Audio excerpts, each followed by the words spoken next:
एक बहुत बड़ी तादाद लोगों की अपनी टैक्स रिटर्न खुद से फाइल कर रही है, लेकिन बहुत ज्यादा लोगों ने इस दफा एक ऐसी गलती की है जिसकी वजह से काफी लोगों ने अपनी टैक्स रिटर्न गलत जमा करवा दी है। वो एक ऐसी गलती है जिसके बारे में किसी को ना पता चलता है, ना लोग उस बारे में ध्यान देते हैं, क्योंकि उनको ना इसके बैकग्राउंड का पता है, ना लोगों को इस चीज का अंदाजा है कि ये जो टैक्स दिए गए हैं इनकम टैक्स रिटर्न में वो किस तरीके से काम करते हैं, उसके पीछे क्या वर्किंग होती है। आज मैं आपको एक ऐसी गलती के बारे में बताऊंगा कि आपने अगर अपनी टैक्स रिटर्न फाइल की है तो आपने इस चीज को ध्यान में रख के करना था, लेकिन अगर आपने ऐसा नहीं किया है तो आपको अपना डाटा एक दफा कंपाइल कर लेना चाहिए, क्योंकि हो सकता है कि आपने वो गलती कर दी हो और आपकी जो टैक्स रिटर्न है उसमें गलत डाटा जो है वो रिपोर्ट हो चुका हो। अपने वीडियो शुरू करने से पहले मैं आपसे रिक्वेस्ट करूंगा, मेरे फेसबुक पेज को लाइक करें, यूट्यूब चैनल को सब्सक्राइब करें। दूसरा मेरी आपसे रिक्वेस्ट है कि अगर मेरी वीडियो से आपके लिए में कोई इजाफा होता है या आपको कोई इन्फॉर्मेशन मिलती है तो एक लाइक कर दिया करें, कमेंट कर दिया करें, शेयर कर दिया करें।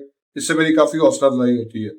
अब आ जाते हैं अपने असल टॉपिक की तरफ कि आखिरकार वो ऐसी क्या गलती है जो इस सवा लोग अपनी टैक्स रिटर्न में करते आ रहे हैं और मुसलसल करते आ रहे हैं और उनको इस चीज का अंदाजा भी नहीं है कि हम वो क्या कर रहे हैं। तो आज मैं आपको ये स्क्रीन के ऊपर दिखाऊंगा कि किस तरीके से आप इस गलती से बच सकते हैं और ये जो गलती कर रहे हैं इससे उनको क्या नुकसान हुआ होगा। तो अपनी स्क्रीन पे आप ये देख सकते हैं कि जब हमारा ये टैक्स फॉर्म जो है वो ओपन हो जाता है और हम इसको टैक्स रिटर्न को 2025 का ड्राफ्ट जो है वो ओपन कर लेते हैं, आपकी सैलरी इनकम है, आपकी बिजनेस इनकम है या कोई भी इनकम है, तो लोग सबसे बड़ी गलती ये करते हैं कि वो किसी भी चीज को देखे बगैर, पढ़े बगैर वो क्या करते हैं, वो यहाँ पे इम्पोर्ट प्रीवियस रिटर्न जो है ना इसके ऊपर क्लिक कर देते हैं। अब मैं आपको ये इम्पोर्ट प्रीवियस रिटर्न के ऊपर क्लिक करके दिखाता हूँ कि मिसाल तौर पे मैंने इसके ऊपर जब क्लिक किया तो उसने मुझे बताया जी कि डाटा सक्सेसफुली इंपोर्टेड।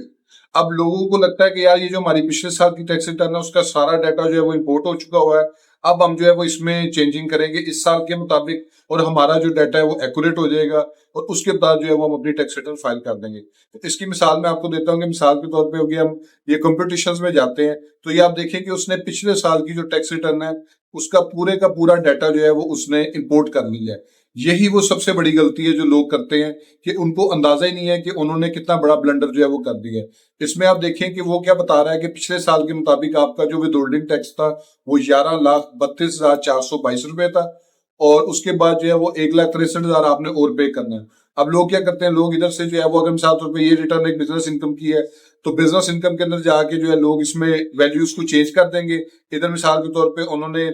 8,70,00,000 लिखा, इधर इन्होंने कोई वैल्यू इंपोर्ट की, इसके बाद इसको कैलकुलेट कर दिया तो एक नया रिजल्ट उनके सामने आ गया। ठीक है जी। अब उसके अंदर जो है वो वैल्यूज को स्ट्रेट अवे जो है वो चेंज करने लग गए थे। अब ये देखिए इसमें इधर प्रॉफिट शो कर रहा था, अब उधर वो लॉस में चला गया। लेकिन ये तरीकेकार इसका है ही नहीं,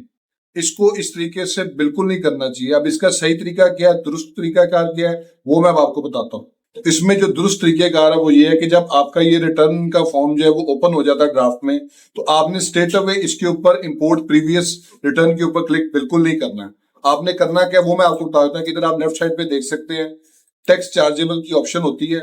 टैक्स चार्जेबल में जाके आपने कुछ भी नहीं करना, आपने सिर्फ एंड पे ये जो कंप्यूटेशन का बटन है इस पे जाके क्लिक कर देना। जैसे ही आप इसके ऊपर क्लिक करेंगे तो ये आप देखिए कि उसने कैलकुलेशन जो है ना वो खुद से करके उसने टिक कर दी है। अब ये कैलकुलेशन बेसिकली ऐसे हुई है कि अभी मैंने कोई वैल्यू एंटर नहीं की है, मैंने कुछ भी नहीं किया है, ये बिल्कुल ड्राफ्ट जो है वो खाली था। इसमें आप देखेंगे एडजस्टेबल टैक्स में जाएंगे तो उसने इस साल का सारा एडजस्टेबल टैक्स जो जो आपने टैक्स जहां जहां पे किया है वो उसने सारे का सारा जो है वो इंपोर्ट कर दिया है और वो सारी एंट्री जो है वो डिलीट हो चुकी है जो उसने इंपोर्ट की वजह से आ रही थी। उसने बताया जी कि आपने इतना जो है वो डिस्ट्रीब्यूटर्स को पे किया है, इतनी आपकी जो है वो परचेजिंग है इस साल की, फिर इसके अलावा जो आपने ये प्रॉपर्टी परचेज की है और उसमें वो कुछ किए बगैर जो आपका पूरे साल का जो टैक्स मुख्तलिफ हेड्स में डिडक्ट हो चुका हुआ है उसने वो ला के सामने रख दिया जी कि आपका जो विदहोल्डिंग टैक्स है वो 5,22,942 रुपए है। तो इससे हुआ ये कि जो लोग अपनी इंपोर्ट कर रहे थे प्रीवियस रिटर्न उनको इस चीज का पता नहीं चला कि उनका टैक्स कहाँ कहाँ पे कट गया।